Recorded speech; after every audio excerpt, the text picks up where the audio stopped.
네, 오늘 말씀 룻기 2장 14절에서 17절까지의 말씀입니다. 룻기 2장 14절에서 17절까지의 말씀 함께 읽겠습니다. 404페이지입니다. 구약성경 404페이지. 404페이지 룻기 2장 14절에서 17절까지의 말씀 읽겠습니다. 식사할 때에 보아스가 룻에게 이르되 이리로 와서 떡을 먹으며 내 떡 조각을 초에 찍으라 하므로 룻이 곡식 빼는 자 곁에 앉으니 그가 볶은 곡식을 주매 룻이 배불리 먹고 남았더라. 룻이 이삭을 주우러 일어날 때에 보아스가 자기 소년들에게 명령하여 이르되 그에게 곡식단 사이에서 죽게 하고 책망하지 말며 또 그를 위하여 곡식 다발에서 조금씩 뽑아버려서 그에게 죽게 하고 꾸짖지 말라 하니라. 룻이 밭에서 저녁까지 죽고 그 주운 것을 떠니 보리가 한 에바쯤 되는지라. 아멘.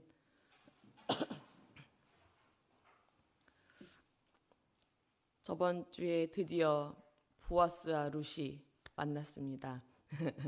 기억나시죠? 네. 그리고 보아스가 모압 여인 룻에게 헤세드를 베풀어 줍니다.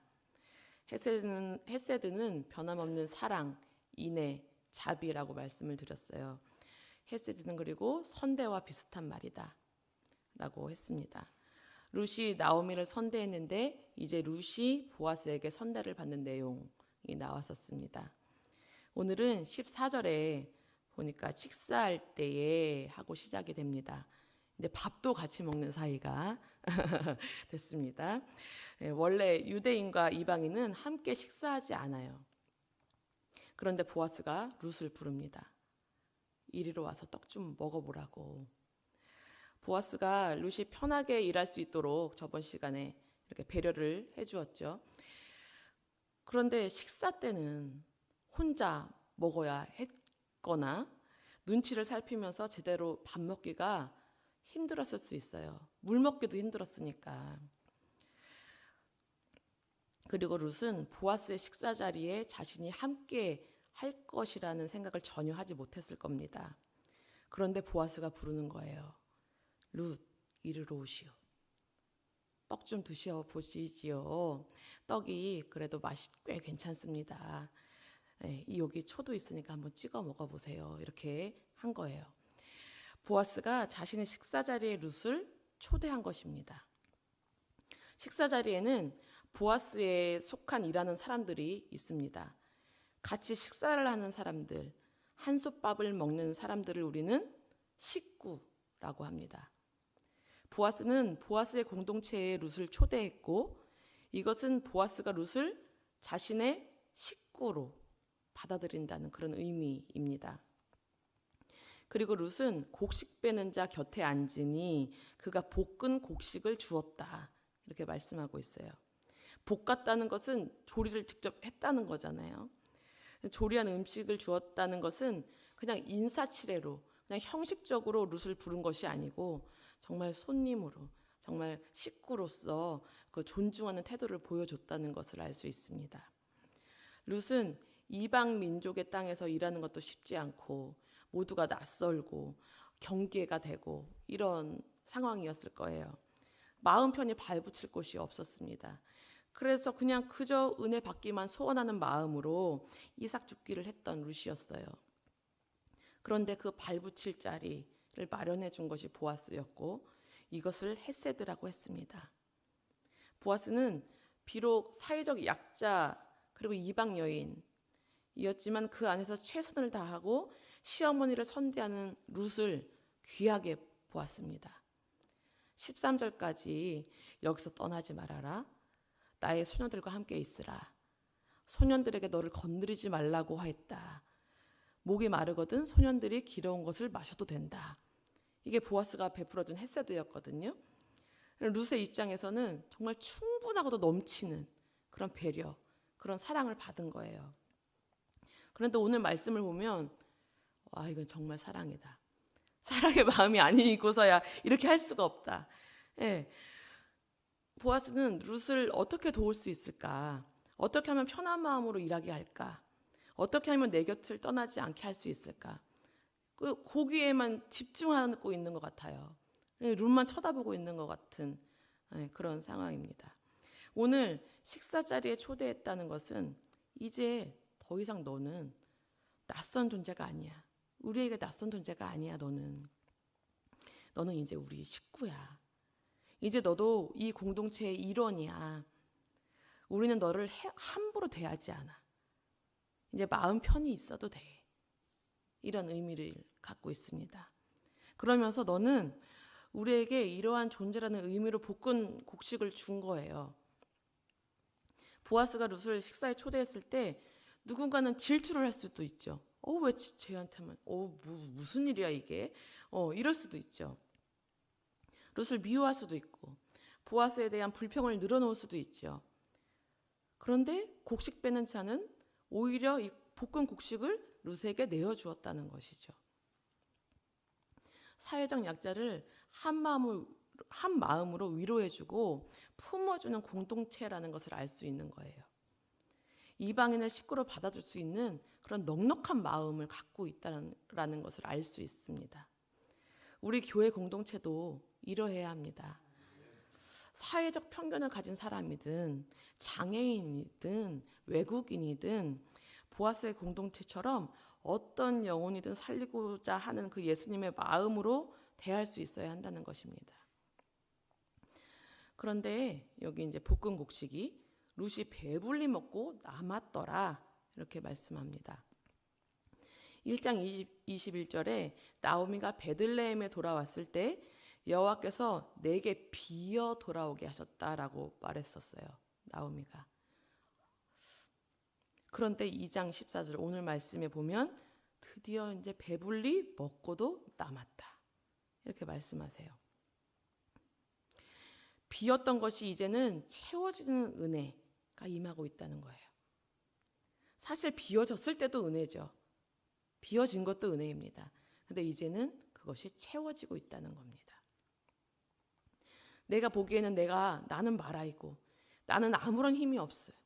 나는 아무런 지혜가 없고 힘도 없고 지식도 없고 이제 자식도 없고 남편도 없고 돈도 없고 친구도 없고 건강도 없고 정말 나에게는 아무것도 없는 것 같아요.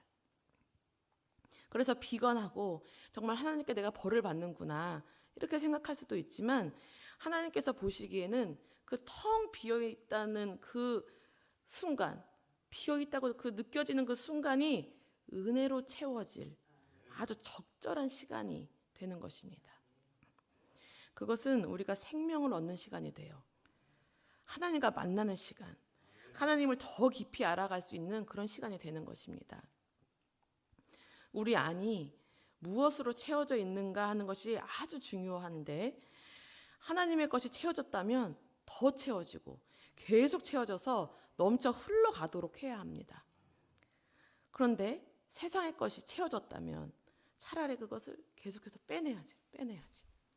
빼내고 해서 비워지는 것이 나에게 복된 것임을 우리가 깨달을 수 있어야 합니다.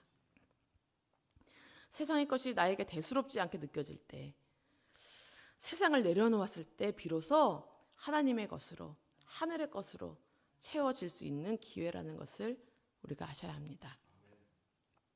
세상의 것이 나에게서 빠져나감을 느낄 때 우리는 괴로워요. 아파요. 사람들에게 나의 빈 모습을 보여주기 너무 싫었지만 철판을 깔고 베들레헴으로 돌아왔던 그 나오미처럼 내가 내 자신이 창피하고 초라하게 느껴질 수 있단 말입니다. 그래서 나에게 왜 이러한 상황을 주냐고 하나님을 원망하고 불평을 털어놓을 수 있습니다. 그렇지만 친정 믿음의 사람은 이런 일이 있을 때 내가 너무 나로 살았구나. 내가 너무 하나님을 멀리하며 살았구나. 하늘의 것으로 채워주기를 원하시는구나.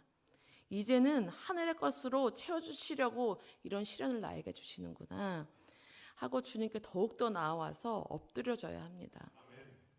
주님께로 돌이키셔야 합니다. 주님의 은혜를 사모해야 합니다. 그러면 하나님의 헤세드를 맛보게 되는 것입니다. 그리고 15절에 룻은 다시 일을 하러 가요. 사실 이삭 줍기는 추수 이후에 가능한 일입니다. 그죠? 떨어진 것을 이제 줍는 거니까. 그러나 보아스는 자기 소년들에게 명령을 해요. 뭐라고 하냐면 룻에게 곡식단 사이에서 줍게 하라는 거예요.